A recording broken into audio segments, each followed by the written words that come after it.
Résistance. Je suis le père de 7 enfants.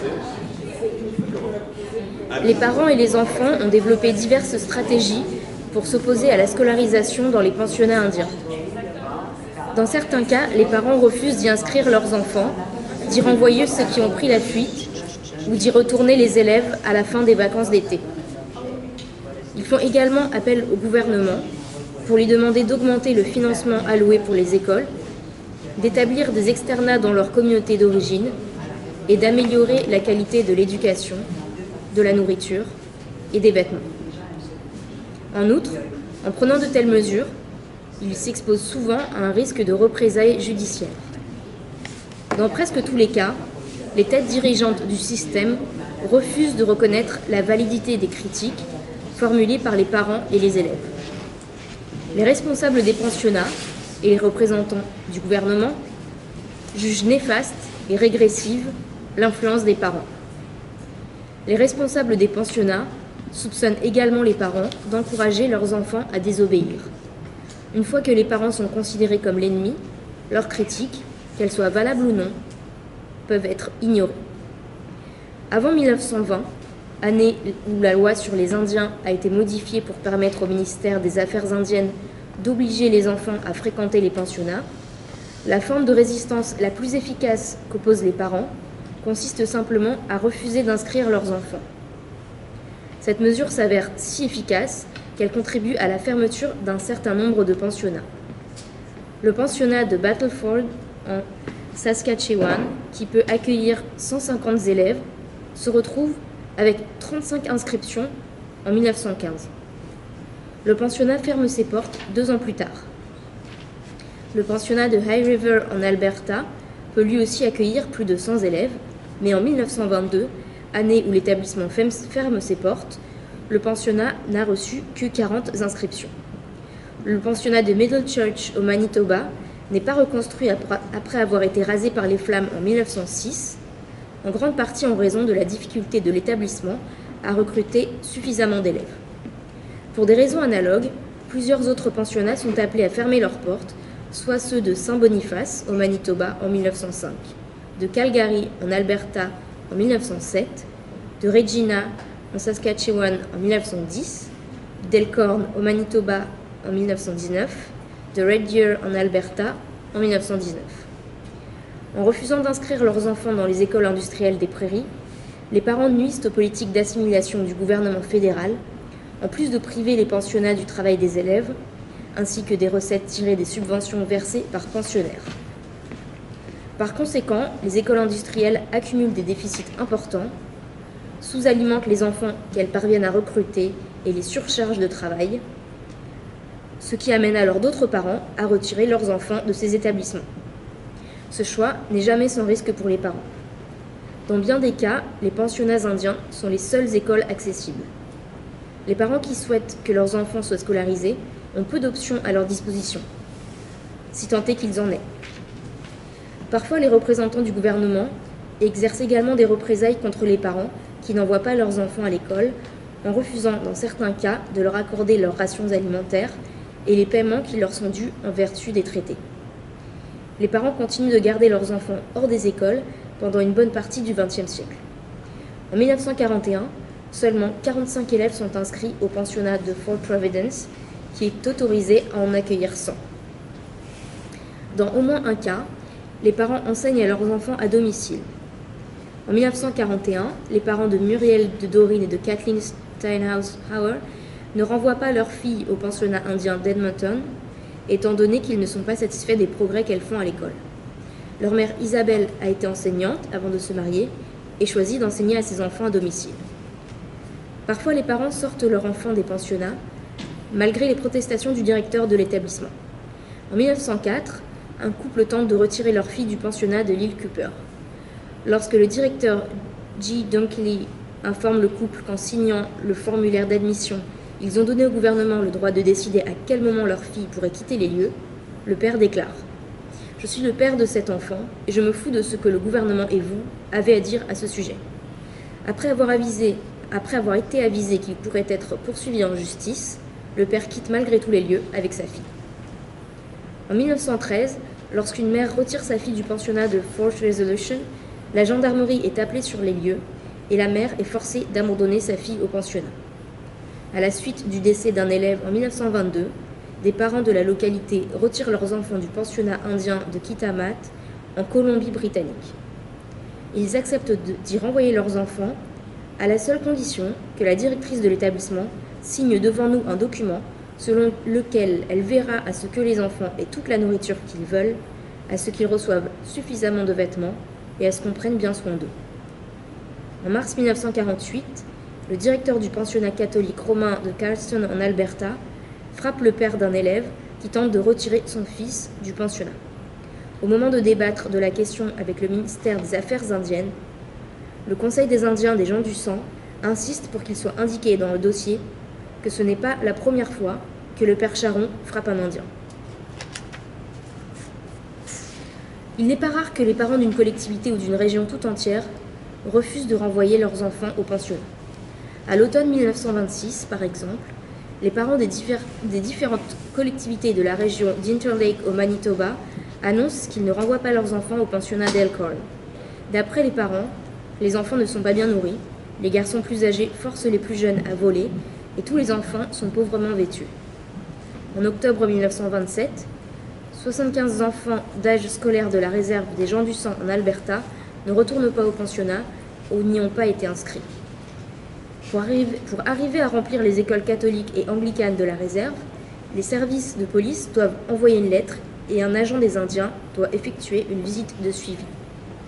2 semaines après le début de l'année scolaire 1940, 54 élèves ne sont toujours pas revenus au pensionnat de Fraser Lake en Colombie-Britannique. Les services de police sont appelés en renfort et en date du 2 octobre, 25 de ces élèves ont réintégré les rangs. Cette forme d'intervention parentale est courante tout au long des années 1940. Les parents sont enthousiastes à l'idée que leurs enfants reçoivent une éducation appropriée et proposent souvent des solutions réalistes et efficaces. En 1905, les parents des enfants qui fréquentent le pensionnat catholique romain de Squamish en Colombie-Britannique présentent une pétition pour que le pensionnat soit converti en une école industrielle. Leur demande est refusée, même si les responsables des affaires indiennes reconnaissent que la subvention accordée au pensionnat permet à peine d'acheter ce qu'il faut, comme nourriture et comme vêtements. Certains dirigeants des Premières Nations qui ont appuyé au départ les pensionnats affirment publiquement par la suite qu'ils regrettent leur décision. En 1917, le chef Napakessit de la bande de Pine Creek au Manitoba se dit désolé d'avoir un jour appuyé la construction du pensionnat de Pine Creek. Selon l'agent des Indiens de l'endroit, le chef croit que les enfants en savent moins lorsqu'ils reviennent du pensionnat que lorsqu'ils y entrent.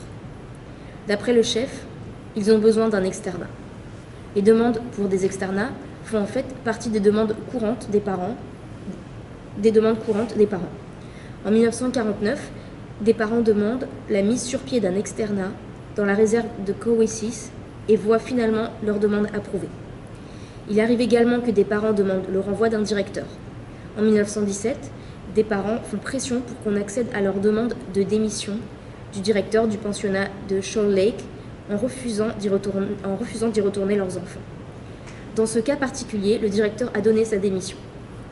En juillet 1949, des parents de la bande de Kakewistao présentent sans succès une pétition au gouvernement fédéral pour demander le renvoi d'une enseignante du pensionnat de Round Lake en Saskatchewan. Ils soutiennent que le bulletin des enfants est très peu satisfaisant, le pire qu'on ait reçu, et qu'elle maltraite un peu trop les enfants. Les parents se plaignent également que leurs enfants n'acquièrent pas les compétences dont ils ont besoin pour survivre. En 1928, le chef Kejik de la bande de Shoal Lake déclare aux responsables des affaires indiennes que les élèves dans sa réserve ne savent pas comment gagner leur vie lorsqu'ils quittent le pensionnat et aimeraient qu'on leur enseigne un métier. 8 ans plus tard, Charlie Shingus de la bande de Wewesikapo cherche à faire sortir son fils de 15 ans du pensionnat de Birdle pour qu'il puisse leur montrer à travailler, à trapper, etc. Des parents embauchent également des avocats pour faire valoir leur cause afin qu'on enquête sur le décès des enfants qui ont pris la fuite, pour se plaindre de la sévérité de la discipline pour défendre les intérêts des enfants qui ont été blessés en travaillant dans les pensionnats et pour tenter de faire sortir leurs enfants de ces établissements. Les membres des Premières Nations, TNS, des territoires du Nord-Ouest, sont ceux qui ont pris une des mesures de protestation les plus inhabituelles. En 1937, ils refusent d'accepter les paiements qui leur sont dus en vertu des traités pour protester contre les conditions qui prévalent au pensionnat de Fort Resolution. Ils affirment que leurs enfants vivent en enfer. Les pensionnats font aussi l'objet des critiques des premières organisations des Premières Nations. Lors d'une réunion tenue à Saddle Lake, en Alberta, en 1931, la Ligue des Indiens du Canada demande que plus d'externats soient construits pour offrir un complément aux pensionnats. L'année suivante, la Ligue, alors connue comme la Ligue des Indiens de l'Ouest du Canada, demande la fermeture des pensionnats. La Ligue recommande également que seuls des enseignants qualifiés soient embauchés pour travailler dans les pensionnats, que les élèves subissent un examen médical avant d'y entrer et que le système de demi-journée soit modifié pour augmenter les heures de classe. Pour tenter de mettre fin à leurs années d'études dans les pensionnats, certains élèves essaient de réduire en cendres leur école. Au moins 37 tentatives du genre sont recensées, dont 2 ont causé la mort d'un certain nombre d'élèves et de membres du personnel. Pour les élèves, fuguer constitue la forme de résistance la plus efficace. Dans les années 1870, E.F. Wilson, le directeur du pensionnat de Shingo à Sault Ste. Marie, en Ontario, consacre un chapitre de ses mémoires aux fugueurs. Il raconte l'histoire de 3 garçons qui ont tenté de rentrer chez eux par bateau. Ces derniers ont été retrouvés sains et saufs plus de 10 jours plus tard, après qu'ils aient échoué sur une île dans le chenal du nord du lac Huron. Après 1894, les enfants inscrits dans un pensionnat ou qui y sont placés par ordre du gouvernement parce que l'on croit que les parents ne prennent pas bien soin d'eux, qui refusent de se présenter à l'école, sont considérés comme des fugueurs. En vertu de la loi sur les Indiens et de son règlement, ces élèves peuvent être renvoyés au pensionnat contre leur gré. Les enfants qui s'enfuient des pensionnats sont aussi considérés comme des fugueurs. Les parents qui appuient leurs enfants dans leur désertion sont souvent menacés de poursuites. La plupart des élèves qui prennent la fuite cherchent à regagner leur communauté d'origine. Les élèves savent qu'ils peuvent se faire prendre, être renvoyés au pensionnat et se voient infliger une punition. Ils sont malgré tout convaincus que cela vaut la peine d'essayer de se rendre jusque chez eux et de goûter à un peu de liberté. Effectivement, dans certains cas, les pensionnats ne parviennent pas à forcer les fuyards à revenir. Certains élèves réussissent à ne pas se faire prendre. Au lieu de prendre la direction de leur domicile, certains d'entre eux se trouvent du travail auprès des agriculteurs de l'endroit et réussissent ainsi à échapper à leurs poursuivants pendant de longues périodes. Prendre la fuite peut s'avérer risqué. Au moins 33 élèves sont morts, généralement de froid, après s'être enfuis de leur pensionnat. Dans un nombre élevé de cas, les parents et les responsables des affaires indiennes en viennent à la conclusion que les décès auraient pu être évités si les responsables du pensionnat avaient lancé plus rapidement les recherches, avaient pris des mesures plus efficaces en ce sens et avaient informé les autorités policières et les membres de la famille de la disparition des élèves. Dans le cas de Charles et de Tom Ombach, 2 frères qui se sont enfuis du pensionnat de Sioux Lookout le 5 octobre 1956, les responsables du pensionnat ont attendu jusqu'en novembre avant d'informer la police ou le ministère des Affaires indiennes de leur disparition. Les garçons n'ont jamais été retrouvés. Les membres de leur communauté ont continué de chercher leur corps des décennies après leur disparition. Ces décès remontent au début du XXe siècle. Cependant, la première politique que la CVR du Canada a relevée dans les documents examinés, qui s'applique à l'ensemble du système et qui décrit les procédures à suivre lorsqu'un enfant s'enfuit du pensionnat, remonte à 1953, soit 75 ans après que le gouvernement ait instauré son système de pensionnat indien. Cette politique précise simplement que le directeur doit intervenir rapidement afin de ramener au pensionnat tout fugueur et doit signaler dans les plus brefs délais au surintendant de l'agence indienne tout cas d'absentéisme. La nature de cette intervention rapide qui doit être pratiquée n'est pas définie. Plus précisément, rien n'exige que la police ou les parents de l'enfant soient contactés. Ce n'est qu'en 1971 qu'on annonce l'introduction d'une politique plus englobante à l'échelle du pays. Les membres du personnel des écoles posent parfois des gestes intrusifs et irrespectueux lorsqu'ils poursuivent les enfants jusqu'au domicile de leurs parents. Dans la localité de Lebret, en Saskatchewan, toutes les maisons sont fouillées par la police dans le cadre des recherches effectuées pour retrouver 2 fuyards qui se sont enfuis du pensionnat de File Hills en 1935. S'enfuir n'est pas un crime en soi.